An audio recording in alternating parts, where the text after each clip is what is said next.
Você já se perguntou qual é a origem da igreja? Como Deus formou seu povo na Bíblia e na história? O que significa ser parte do corpo de Cristo? Neste trimestre você aprenderá sobre a doutrina da igreja, a sua natureza, missão e propósito neste mundo.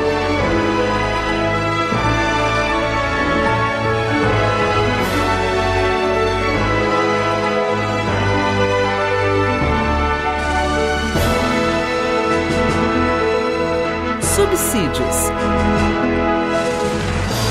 Lições Bíblicas Adultos. Meus irmãos, a paz do Senhor Jesus Cristo, estamos chegando com mais um resumo semanal da aula da nossa escola dominical, em especial a classe 2 adultos, Que nesse trimestre estamos estudando o corpo de Cristo, origem, natureza e missão da igreja no mundo. Essa lição, esse tema do trimestre, Estamos chegando na lição de número 7 para o dia 18 de fevereiro de 2024, que tem como tema o ministério da igreja, E o nosso texto áureo se encontra em Efésios, capítulo 4, versículo 11, que nos diz: E ele mesmo deu uns para apóstolos, outros para profetas, outros para evangelistas, outros para pastores e doutores. Portanto, esse é o nosso texto áureo.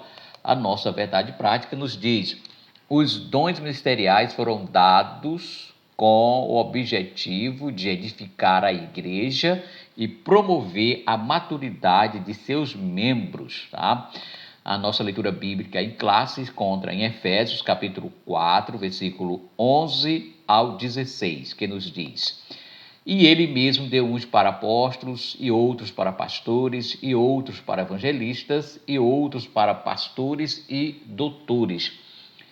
Versículo 12, querendo o aperfeiçoamento dos santos para a obra do ministério, para a edificação do corpo de Cristo, até que todos cheguemos à unidade da fé e ao conhecimento do Filho de Deus, a varão perfeito, à medida da estatura completa de Cristo, para que não sejamos mais meninos inocentes, levados em toda a roda por todo vento de doutrina, pelo engano dos homens que, com astúcia, enganam fraudulosamente.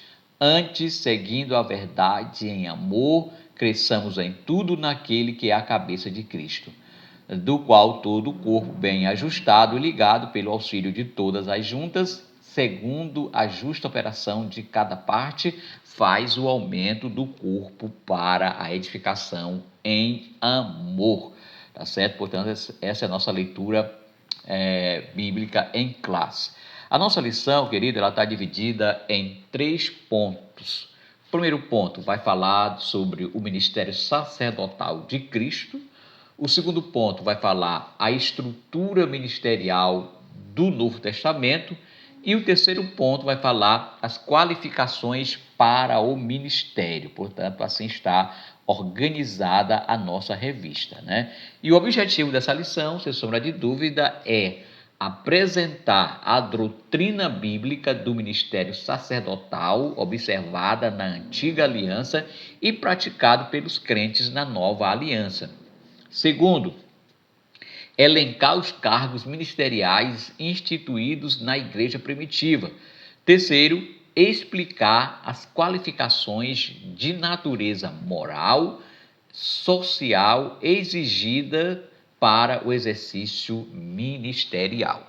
Amados irmãos, Deus, ele instituiu o ministério na igreja com o propósito de os crentes o servirem de maneira organizada e eficiente. As Escrituras declaram quais são as exigências para o reconhecimento e exercício dos dons ministeriais.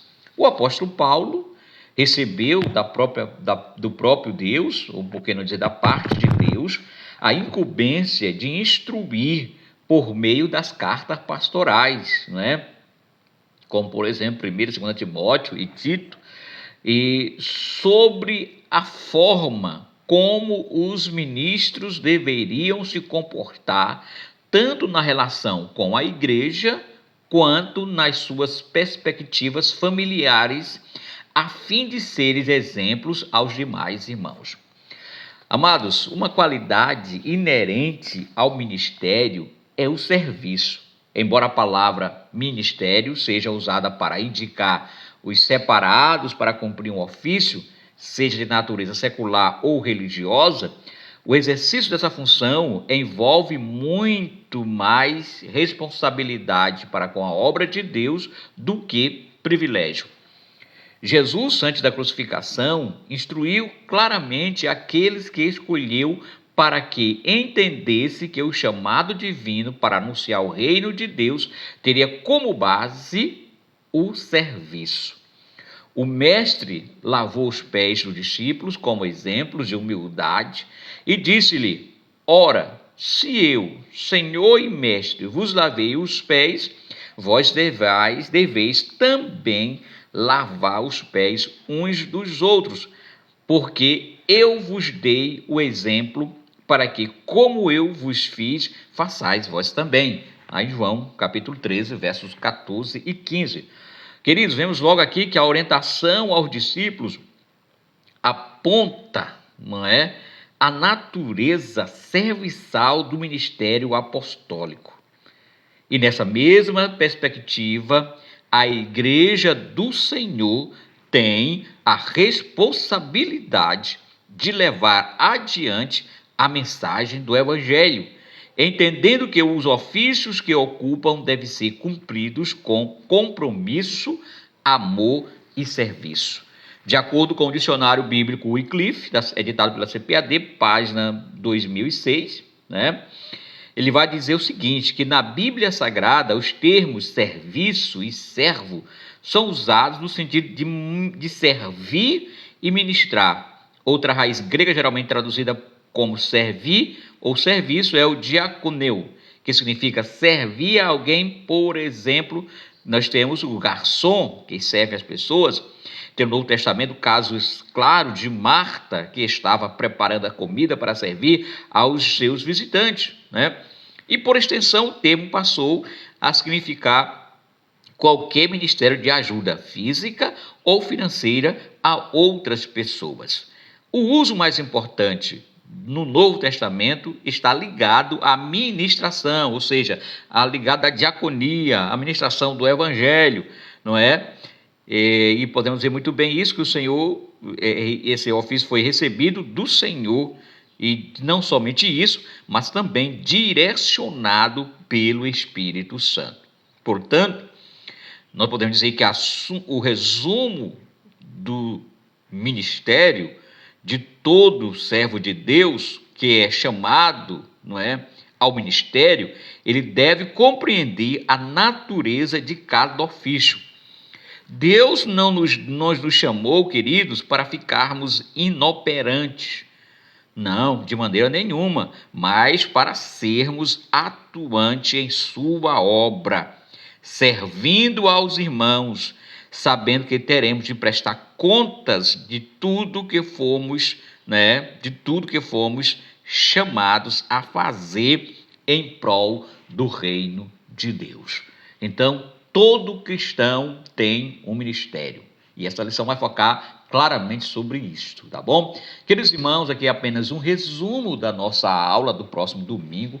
Fica aqui o meu convite a você a ir a uma sala de aula da nossa EBD e com certeza esse assunto será explanado com mais detalhes e enriquecimento para o seu crescimento espiritual, tá bom?